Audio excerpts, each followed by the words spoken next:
Welcome to this, the second of 5 events this week organised by UCEN, the European University Continuing Education Network, as part of the Open Fora season on lifelong learning. My name is Kevin Orr. I'm a professor at the University of Huddersfield in the UK, and once again, it is my great pleasure to be chairing these events. This week, our topic across the 5 sessions is diversity and inclusion in higher education, what we have and what we need. And today we have 2 presentations focusing on the Inclusive HE project in which UCEN was involved, and which had the aim of developing practices that support the inclusion of students from diverse ethnic, cultural and migration backgrounds within higher education institutions. And I'm glad to say we have 2 speakers. Carme Arroyo, who will need no introduction to many of you, has been the Executive Director of UCEN since July 2008. That's a long time, Carme. Her role there is strategic, but Carme is also responsible for managing the day-to-day business of UCEN in Barcelona. And as many of us know, Carme has successfully coordinated many UCEN events, including one that she'll be talking about. But our first speaker is J.WIETRICH. Julie, interesting for me, being Irish, has had the experience of spending time in both Belfast and Dublin, but has been project officer at UCEN for just about a year, I think. But before that has had lots of experience working as a project manager on European projects. So over to you, Julie, to start your presentation. Thank you, Kevin, and good afternoon, everyone. I'm going to share my screen.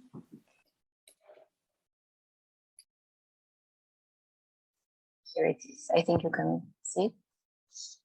Well, I see it's all black. That's perfect, Julie, it's working. Okay.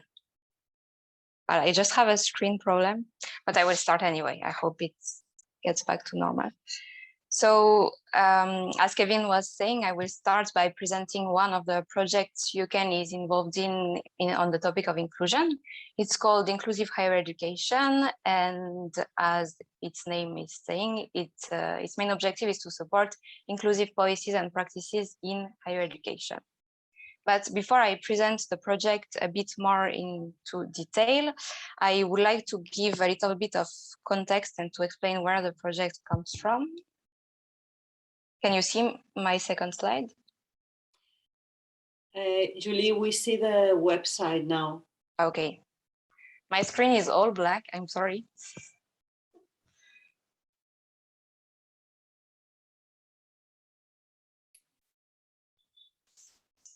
Yeah, I'm really sorry. Julie, perhaps if you stop sharing and then share again, perhaps that might. Yeah, the thing is that I cannot touch anything. Oh, I see. Your screen is completely blank. Yes.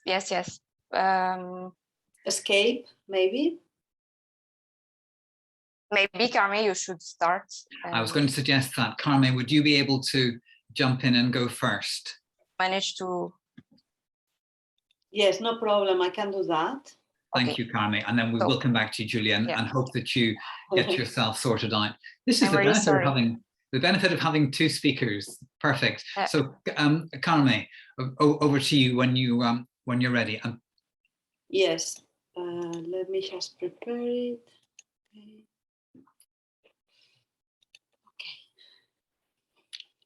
Okay. Do you see the presentation? We do. That's perfect. Okay. So, hello everybody. My name is Carme Arroyo, and I am the project coordinator of a project called SMILE, and I would like to make this presentation on behalf of the consortium. Let me see if I can pass. Yes. Okay. So, what does SMILE mean?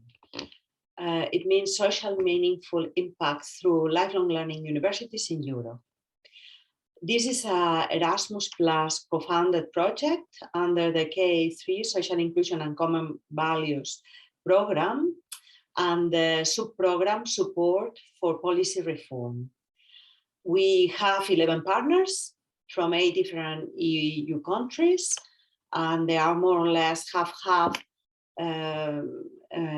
half of them are higher education institutions and the other half are civil society or NGOs, associations, whatever you want to call them. The total grant is below 480,000 euros, and the project will run for 36 months. We are now reaching the end of year 1. So we have some results, but we are also a lot of work to be done yet. But let me tell you a little bit more. So the background of SMILE, how did we actually decide to do this project? Why? What did we know? And so on. So we did run a project called Higher Education for You Too. It lasted for 3 years also. It was very much focused on diversity in higher education, but in the area specifically of migrants and newcomers. And we did a number of works for this project, like the transversal analysis of a questionnaire that we ran to students. We collected a number of interesting practices, literature. We developed a guide, we developed a generic course, and also prepared policy recommendations. And we did a lot of work in that area, and we thought we wanted to explore even further. And that's why SMILE came around. We, during our Higher Education for You Too project, and later on when we were preparing the proposal SMILE, we realized that actually all EU countries face similar diversity and inclusion challenges. We also realized that there were several areas that had been identified as priorities that need to be addressed. Then we also realized that in many of the discussions going on and in the activities that were planned from Europe and from projects in general, not always the affected people are involved in the discussions, and that was something that we very much had clear that we wanted to change in our project and make sure that they were involved. And we also knew that universities need to be a lot more aware about which are these challenges, and they need to be prepared to help or to facilitate the solutions that are found. Because the universities, from our experience, from our point of view, from UCAN's perspective, have social responsibility with their community, both inside the university, but also around the university, the region, the local and regional community. So that is how we came around this project. And to work with SMILE, we decided to take 3 of the priorities that we identified, and we selected these 3 pillars. One which is about learners with migrant background, another which is about women in leadership in higher education, and the third one which was about learners with low socioeconomic status. Let me do a little bit of explanation, pillar by pillar. So we knew that there is lower access, participation and attainment to first and second generation migrants in higher education. We also knew that there is a lot of categorization and stereotyping of this type of students.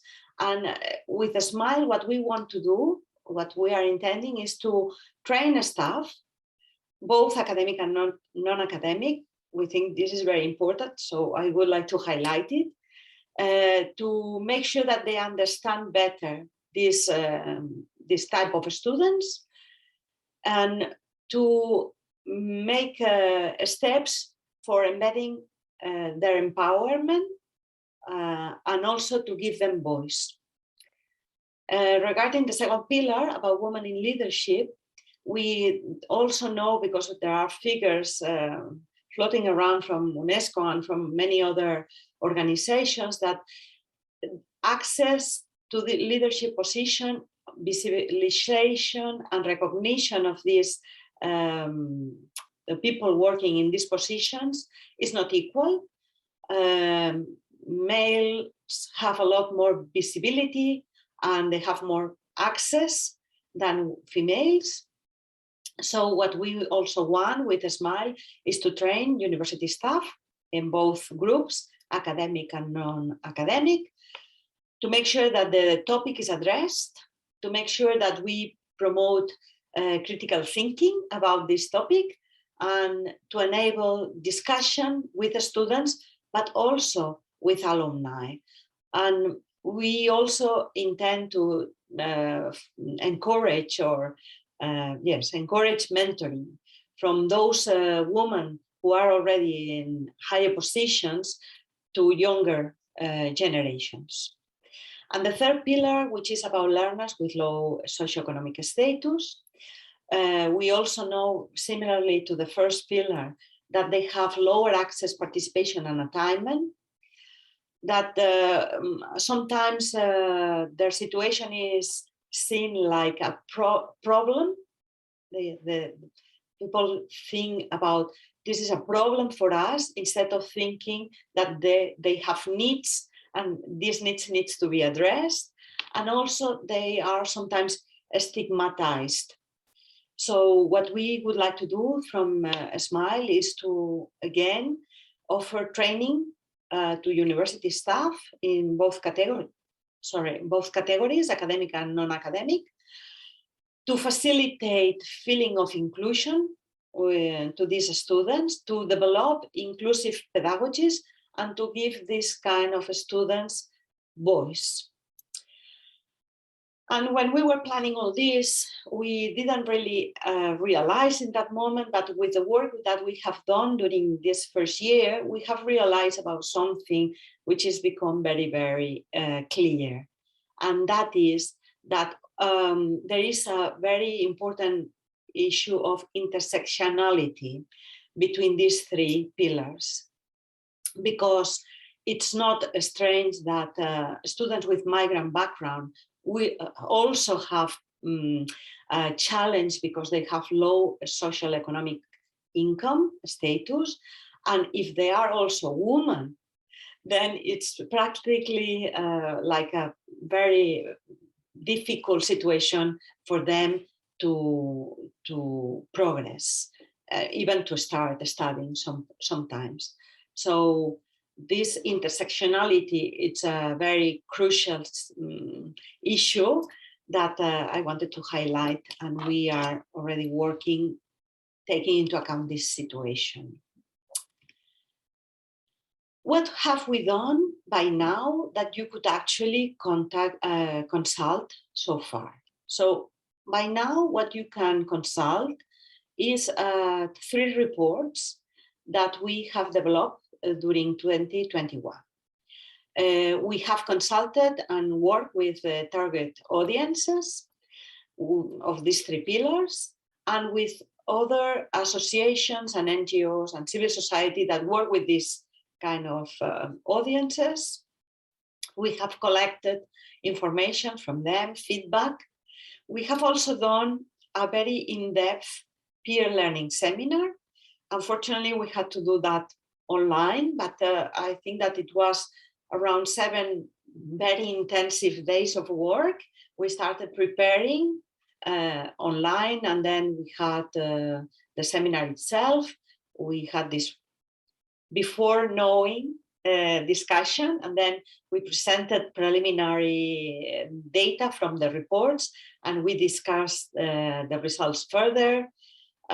We contrasted the findings within the consortium, and with all this information, the target audience's feedback plus the discussion inside the consortium, we managed to rationalize all this information and turn them into 3 reports, 1 for each pillar. And if you were interested to read what we've find out, you are welcome to download the reports from this link that you can see here. What is the ongoing work that we are doing right now? Right now, we have already one draft of a diversity audit tool, and I'll tell you a little bit more about it in a minute. Then we also have started designing 4 CPD courses for university staff, and we will be soon starting the work of our policy operational action plan for universities. Regarding the diversity audit tool, I would like to explain that we had a workshop with an expert who told us what an audit tool about diversity and inclusion should look like, because they are also developing something as a consultancy. And we worked a lot internally with the consortium. We designed how we wanted this audit tool to look like. And now we are in the position that we can consult again the target audiences, our contacts, our focus advisory groups in the different pillars, and see with them what they think about our first draft, if we are missing important questions, important points that they recommend us to include, or if there are some parts that are not needed. And we will test this revised tool first in Malta in May 2022. Then we will test it in all the universities that are partner in our project, and we will also test it in other institutions who volunteer to have this audit tool used with them, to see how they are and to feel if they are going in the right direction or not. Regarding the courses, we initially had the intention to do 3 courses, 1 for each pillar, but then when we were discussing with the consortium how these courses had to be done, we realized that we needed an introductory course. UCAN and ESU is working on that introductory course right now to talk about human rights, to talk about diversity, to talk about inclusion. And once this initial course is done, the staff who does the introductory course can actually go and do the courses on migrant background students and women in leadership and low income students. I won't be telling you a lot about this policy operational action plan because it's not yet started, this work package, so it's something for the future. Maybe the next time we meet, I will be able to tell you more about it. Let me see. But I'm not sure if you are interested in the content that we are developing, the things that we have done so far. But if you are interested, I'm inviting you to join us. And you can do that in 2 different ways. You could request to become an associate partner if you are interested to testing our tools or to, I don't know, to read and peer review our documents. Or you can just join our Inclusive Europe community, which is, as you will see now, a number of channels. UCAN has developed this social media approach called Inclusive Europe, where we have developed a group in LinkedIn, something in Facebook, Twitter, and we have also created a newsletter, which we distribute a few times per year. So you could join us through these channels or get yourself involved with the newsletter, receive the news about what is happening in Europe and in European projects in this area. And that was all I wanted to tell you today. You are welcome to write to us at smile@ucan.eu or to visit our website. Most of the information in the website is there, but of course, not all the tools because they are still under development. So thank you very much. And that's it. Thank you very much indeed, Carme. Thank you. I like the way you talked at first about the social responsibility that universities have, and then very much how this project applies that, makes that abstraction concrete. I think that's really helpful. I have a number of questions for you, but I'll put them at the end once we've heard Julie speak. And can I encourage colleagues who are participating, if you've got questions for Carme, please put them into the chat. And then we will take those at the end. Either you can ask them in person, or I'm very happy to ask them as chair. So Carme will come back to you, certainly with my questions, and I hope from others as well.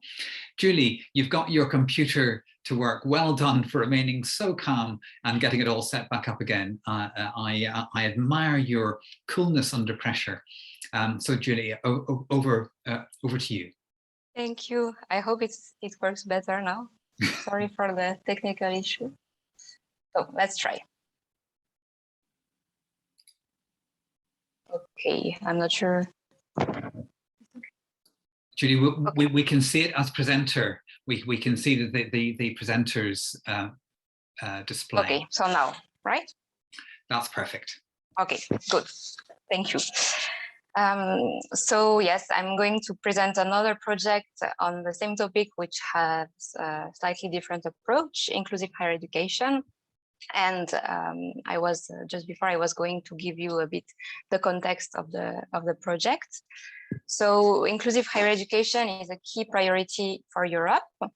It's inclusion is a very important aspect of the Yerevan Communique of 2015, where the ministers of the European higher education area committed to achieving by 2020 a European higher education area where higher education is contributing effectively to build inclusive societies.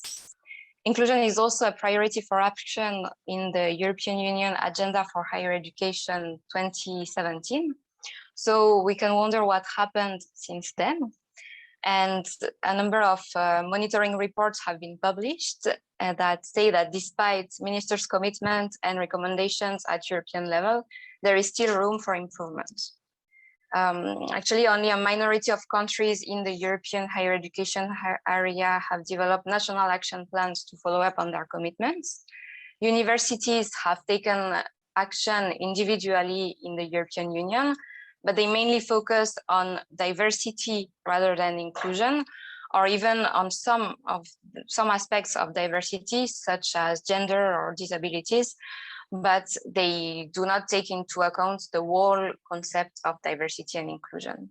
So we can say that further action is still needed at institutional, but also at national level to strengthen the inclusiveness of European higher education systems. And the Inclusive Higher Education project was developed based on these statements. The main objective of the project is to contribute to achieving inclusive higher education in Europe by raising awareness on inclusive policies and by providing tools and guidelines to develop inclusive practices in higher education. So the project is an Erasmus Plus project also. It started in December 2020 for a duration of 2 years. It's coordinated by Abo Academy University in Finland, and we are working with 5 other partners from Belgium, Cyprus, Latvia, and Romania. So as you can see here, there are some universities, but also some research organization and education experts. But what do we mean by inclusive higher education? What do we mean by inclusion? As part of the project, we agreed that inclusion refers to policies, practices, and measures that higher education institutions implement to provide real studying, learning, and working opportunities to groups who have traditionally been excluded. So we refer to students, but also to staff, and we try to cover any potential barrier that they can face to study or work, from disabilities to special educational needs, but we also consider socioeconomic status, gender, cultural and religious diversity. In the first year of the project, we worked to identify existing policies and practices on inclusion at European level that have the potential to redress some of these barriers. To do so, we carried out systematic literature review of peer-reviewed scientific studies across the globe. We also reviewed policies and practices at European level and at national level in partner countries. We had focus group interviews, once again at European and national levels, with key stakeholders from education experts to university staff, academic and non-academic, and also with students. And we also had an online questionnaire targeting key stakeholders from across Europe. So what results did we get? I'm not going to enter too much into detail, but just to give you some insights. So we noticed that the implementation of national policies on inclusion when they are in place is generally quite limited and mainly focuses on admission, but not so much on completion of higher education. The establishment of institutional policies mainly depends on the existence of national policies, so on the more global framework. As I was also saying earlier, some of those policies focus on some aspects of diversity, but not on the full concept. Financial support is available for disadvantaged groups in many EU countries, but the definition of disadvantaged groups, of course, varies from one country to the other. Trainings on inclusion exist, but they are mainly non-compulsory or compulsory only for new staff. Diversity offices are quite common in Europe, but their size and scope vary from one university to the other, and their size is not necessarily correlated with the size of the university. Student guidance and support is available in most institutions. And change and improvements regarding accessibility started years ago, imposed by the law, but it's still largely focusing on mobility, and still regarding mobility, some improvements are needed. So what we can see is that universities increasingly tend to develop inclusive strategies, but these strategies are not necessarily connected within a single universities, between universities, and with the system. So how could we improve this situation? According to our work, but also to some reports that have been published at European level, we can say that we can recommend to provide incentives to higher education institutions to widen access and improve completion rates through regulations, for example, to define long-term objectives and to monitor the access and completion of higher education by students from underrepresented groups, to support underrepresented groups of students to access and complete higher education. Financial support is also a very important aspect on that.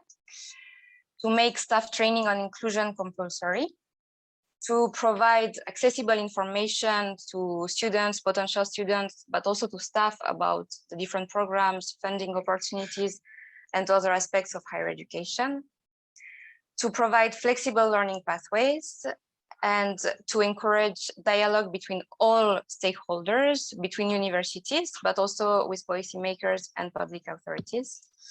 And the recognition of prior learning, formal, informal, or non-formal, is also a very important aspect to promote inclusive higher education.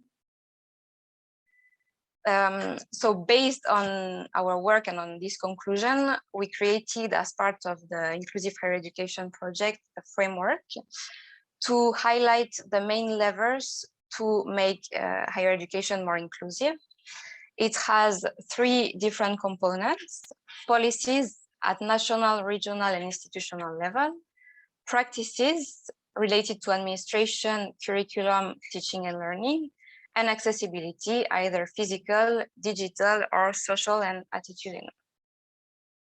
So here you have a very global overview of the framework, and you can see that for each component and category, we identify different indicators of good practice.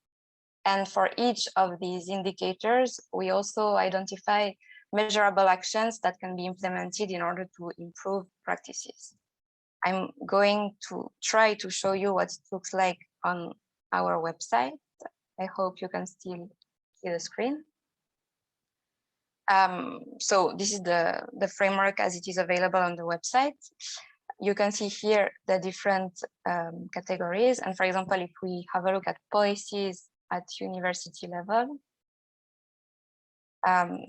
here you can see the different policy indicators, for example, periodic policy reviews, audits, or compulsory staff training. And for each indicator, you have specific actions that can be carried out in order to improve practices. Yeah. Okay, you cannot see the website. Okay, well, it's fine. So I will put the link in the chat after, and well, you will be able to see that for each indicator, there are specific measures to implement to improve practices. Okay, so this, now I'm not sure anymore what I should, but this framework is part of, yeah, probably I can show you, yeah. This framework is part of a toolkit that we created for administrators and policymakers in higher education institutions to support them in developing inclusive policies. The toolkit consists of 6 different tools. The framework that I just show you is one of them. But then we also have a checklist based on the same structure, and for each component of the framework you have different indicators, and it gives you at the end a score to give you an idea of your inclusive profile, of the inclusive profile of your university. To go with this checklist, we designed this Canva template, which is a visualization tool. Here you can see the 9 main aspects of inclusive higher education. And the aim is to reflect on your practices, taking into account the results from the checklist, and to find ways how to improve your policies and practices in each of the different categories. We also developed more strategic tools, a SWOT template and a strategic worksheet template. The aim is to support university policymakers in strategic planning in order to move their policies and practices forward towards more inclusion. So all of those tools are part of the toolkit that is available online. I will put the link in the chat, and I invite you to have a look. In addition to the toolkit, we are also working on a training course for learning designers and academics on how to design inclusive education programs. And we will also develop a MOOC on inclusive practices for academics and support staff. The aim is more to reach to raise awareness on inclusion in higher education, and those tools will be available later next year.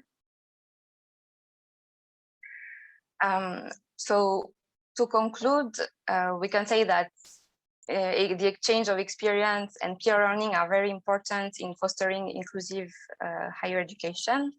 And that's why we are also working with different universities in partner countries, but also all over Europe. It's also a way for us to make sure that the tools we develop are actually in line with their needs and experience. As I mentioned earlier, we organized focus groups and online consultations, and Carme also mentioned that we created Inclusive Europe in order to encourage the exchange of experience between universities and between the main stakeholders. So, well, I can only repeat what Carme already said. We invite you to join us either on Inclusive Europe, or to contact us directly by email if you are interested in the topic, if you are interested in the project. And we would be really happy to involve you, especially in the development of our training course and our MOOC. Thank you. Thank you very much, Julie. That was fascinating and interesting to hear about the overlaps too with what Carme was talking about. I'm going to invite colleagues to turn their to turn on their cameras so we can get a sense of collectivity, and also to encourage colleagues to, if they have got questions, and I can see that there are a question from Christina, which Carme has partly come back on. But if there are other questions that colleagues have that you might like to write, or indeed you can raise your hand, and I will call you in. If I may, though, I want to just put a question to both of you, but both Julie and Carmen. Carmen, why don't you answer it first? And that is that you both talked about the kind of evaluation within countries, within institutions, of the concept of diversity or indeed inclusivity. How different our understandings of what we mean by diversity and inclusivity within the countries that you've been involved with. Carme, can I start with you? I think that diversity and inclusion is a topic that the European Commission is actually being very pinpointing as a key topic now. There is some kind of general understanding in Europe about diversity and inclusion. And I would say that normally the universities with whom we work, they all understand the same kind of thing. But from the point of view of SMILE, we are so focused into these three pillars that I was explaining that I would not actually be able to confirm if they have a different understanding for other pillars. We definitely had no problem making sure that everybody in the consortium understood the same for these three pillars, but I'm not totally sure. I don't know if Julie, they have actually discussed diversity and inclusion in the other project and what they found. So I explain a bit our understanding of the concept, but then I don't know if we can speak of a different understanding of diversity and inclusion. But for sure, in different countries and different universities, there are different considerations of diversity and inclusion. But maybe it's more that the practices are not yet taking into consideration all the aspects. But for example, I remember that in Finland, our partners told us that, yeah, there are many different strategies, but for example, they don't consider people and students from migrant backgrounds as a specific underrepresented group.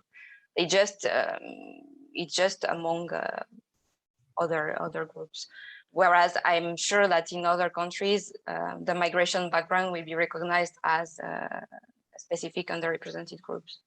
So we also saw that in some countries, the topic of inclusion is only developing now. And for example, students with disabilities are very much considered, and there are a lot of strategies and practices on the topic, but it's getting more slowly for other underrepresented groups. Yeah, because I was interested, especially Julie, in what you said about how there were practices associated with recruiting students, bringing students in, but not necessarily with how they finish, with progression, so that the inclusivity was fine when you were joining the university, but perhaps less so after that. And I think that's an important point to raise. And therefore, again, let me ask you both a question. How do you know whether these projects, or indeed policies within institutions, how do you know if they are doing any good? How can you evaluate the impact? I know that's a really difficult question, but I think it's important for us to at least attempt to address it. Carme, let me start with you. I mean, you see, yesterday there was a kind of comment like this, because somebody mentioned that I'm not sure if it was Christina Paulus who mentioned that the ones who are in the room we are already convinced, and we are already prepared, and we want to go further. And then what happens is that the partners of our projects, or the project where we work in, they are always convinced and ready. They are always pushing. And the challenge is to make sure that our tools or our ideas can actually reach other places, and these other places are prepared to take them on board and apply them. So this is the real challenge. We do have numbers. What is the impact that we expect in a SMILE? I could actually give you what is our expectation. We know, for example, that the audit model will be tested in, now I don't remember very well, but I would say something like 18 or 20 different institutions. We hope that these institutions will find a benefit from this testing, and they might actually even talk to other people about this tool. So, but how can we actually know which is going to be the impact? Definitely, we wouldn't know by the end of the project. We would have to see if in 5 years' time something has happened with these tools. Yeah, yeah. Julie, would you like to add anything to that? Yes, well, it's a bit the same with the other project. We have an expected impact, and the partner universities are, of course, will use the tools and pilot them and so on. But then we cannot know what will happen. What I think is quite interesting is that we organized focus groups, and we saw that people were interested in the topic and in trying the tools and in disseminating them. But then, of course, once again, you never know, and it's certainly people who were already very much interested in the topic, and so. Yeah. Yeah, absolutely. I mean, I've just written here, as you were both speaking, is that policy is decided at institution, but students experience the institution at the individual level. So institutions can have very positive policies, but if their tutors or whatever are less so, the experience can really be quite different. And I guess that just looking at the question that Jane Wormald has asked, are you aware of significant changes? I guess that addresses some of those points. And Christina, you're, I think, in a sense, asking the same question about the impact. You said, though, Christina, that when it comes to migrants, it is different. Would you like to say something more about that, please? No, it's just that, for example, in Austria, it's more there's must that people who are handicapped have to have help in forms of a body system or in forms of real tools, especially if they're blind or if they are deaf or if they can't hear well. So there are really very good developed tools which they can use. And they also have buddies to help them to go around at universities, whatever, or if they're in a wheelchair, things like that. So for handicapped people, I think a lot of countries, as far as I know, especially the Nordic countries like Sweden and Finland, they have been developed a lot of tools and things and policies and that.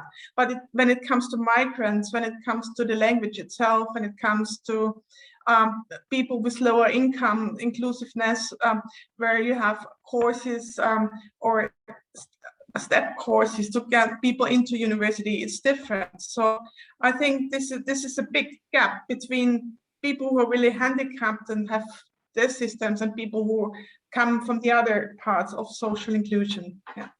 Yeah, no, I understand. And certainly from a UK perspective, there are statutory requirements around, for example, disability, which are not always in place for other groups. Interesting, again, if I may, just from a United Kingdom perspective, we don't talk about migrants because we have very well-established Black and other minority ethnic groups. So we would talk in terms of ethnicity or Black and Asian students and so on. And actually, that's something that interests me about the different approaches from a country like the UK with some very well-established Black communities going back generations and generations. We would never refer to them as migrant background because they are more British, than I am when I was from migrant background. But in other words, they're very well established. So this use of the term migrant is one that I feel uncomfortable with, at least within a UK setting. I would be interested if others felt the same.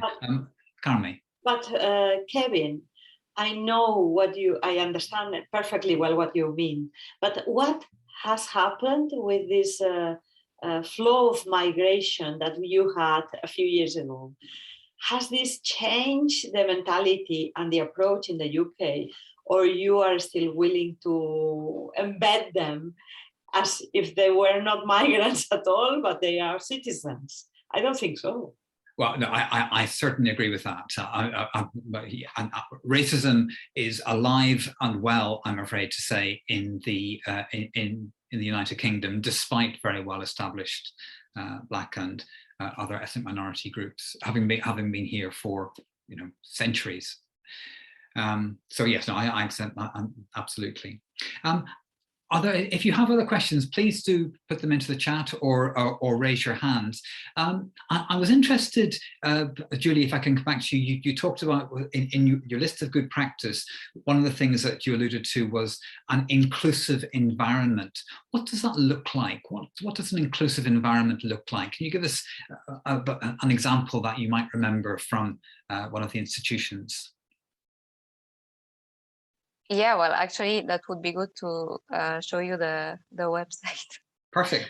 But I'm trying to see if I manage to do that.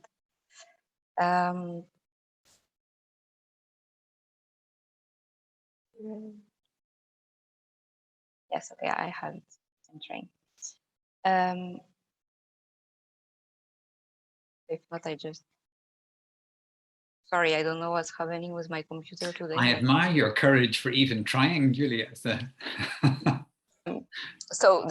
also the website is still under development, so well, the layout will probably change. But here you can see that some of the practices that can be associated with an inclusive environment. So, for example, we have the provide students with different types of desks and use flexible seating arrangements, provide earlier accessible assessment for dyslexia, promote research and evidence to support the development of campus-based programs, assistive technology training. So we have many different things associated more with the studying environment and how you can make the studying environment the more accessible for anyone, I would say. Yeah, thank you, and good to have those examples on the website that you mentioned before. Thank you. Just picking up on what Anita said, is there something about staff development support, either in terms of staff not promoting inclusion or faculty not getting the support they need from management? And perhaps I'll ask Carme to come back on that, because there's something else you said, Carme, which interested me, was that your project, the project that you talked about, focused on academic and non-academic staff, and I thought that was very important for the student experience. So perhaps, would you expand on that, perhaps, Carme? Yes, what we experienced in our previous project, Higher Education for You Too, is that it's not only important to talk to the academics, because of course they see the students and they interact with the students, but what happens with the non-academic staff? What happens with the office when these students or potential students go and register or ask for information or have a need? Yeah. So we detected in that other project that it was equally important to involve academics and non-academics in our training. And we had to promote everybody in the university to read about our courses and to be able to do these courses. So I think there is a question here, but I have to read it again, sorry. Is there anything about staff development support, either in terms of staff non-promoting inclusion? I mean, we haven't actually done any research about people actively not promoting inclusion. So we don't know if there are rates or if it's any clear situation in those terms. But we do know, because after talking to people and all that there is academics in particular who think there is not a problem. Yeah. Our university is doing the right thing. We are behaving well. We are very polite, and that's it. But that is not it, clearly. So that is where our courses, we hope, can help to understand that even if you are very polite, you might actually not be embracing this diversity and facilitating inclusion. So we hope that we can help a little bit. Yeah, yeah, absolutely. And I mean, certainly just thinking about the kind of things that, you know, I am measured on, it's not just, you know, how nice I am to students, it's also student outcomes associated with different minority groups and explaining why those outcomes are different, where they are. And I think being held to account like that, you know, it does alter things, actually. I actually think that if the university promotes this kind of attitude, the students who are not in these groups will actually also embrace it. It's when there is no indication from the top level and from teachers and from the university in general that that is the way the university wants to behave, there might actually be problems in the campus with other students. So yeah. This is what I think. Yeah. And Julie, in relation to that as well, I mean, for each of these projects, there is a toolkit to, my words, not yours, but to kind of measure inclusivity. What kind of form do those toolkits take, and what are they based upon? Practice or on policy? Perhaps you could just give us some more meat on the bones of, speaking as a vegetarian, what you mean by such a toolkit. Yeah, so we have, you mean what is it concretely? Exactly, what does it look like? How do you measure something which is at some level an attitude? Okay. Yeah, it's very difficult. So we have, as I was mentioning, we have different kind of tools in the toolkits, and so some of the tools are more reflexive to reflect on the practices. So it's very difficult to measure. Yeah, you're right. So we have different indicators, and then yeah, we try to support policymakers in just evaluating in a way their policies and practices, but it's more a reflection than a concrete evaluation with indicators, and then we try to support them in planning forward how they could improve their practice based on their reflection. But it's nothing like a very concrete evaluation. But for example, in the SMILE project, there will be an audit. So I think this is a more concrete tool, maybe. Carme, or what maybe you could add to that? I mean, is there a place for a statistical analysis of inclusion? That's a good question. At the moment, the audit tool is going to be a set of questions where institutions will be asked to themselves these questions and to make a critical assessment, self-assessment, how they are doing in this area, in this area, in this area. So, but maybe we can invite Francesca or us to switch on the camera and to participate in this conversation, because she's also very active in these projects. But I don't think there is, at the moment, any kind of empirical analysis with numbers and with percentages planned, because it's all about self-reflection and it's all about self-analysis. Both also the courses that we are developing is more about, did you know about this? What do you think? What does your colleagues think about it? How do you compare to what they are thinking? Do you think you are going into the right direction? How does this is going to embed the students that you have in your class? Could you do something better? And so on. It's that kind of approach. Yeah, thank you, Carme. Christina, you've got your hand up.